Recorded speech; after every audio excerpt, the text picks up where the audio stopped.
এই দেখো আমি ফাউন্ডেশন দেওয়ার পরে আমি হালকা লাইট ওয়েতে আমি ব্লাশ দিয়েছিলাম, লিকুইড ব্লাশটা। সেই ব্লাশটা দেওয়ার পরে কিছু টিপস তোমাদের সাথে শেয়ার করছি। আমি কিন্তু এই যে এইভাবে লুজ পাউডার দিয়ে এটাকে সেট করে ফেলবা। হ্যাঁ, এইভাবে তুমি লুজ পাউডারটা দিবা। আমি কিন্তু চোখের উপরে অ্যাপ্লাই করিনি, কারণ আই মেকআপটা আমি এখনো করি নাই।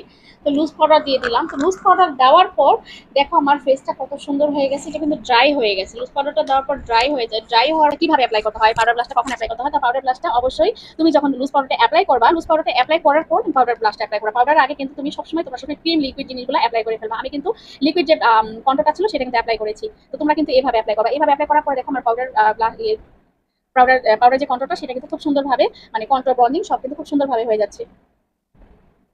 এই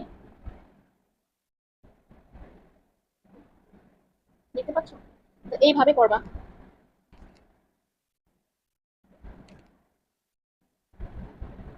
এই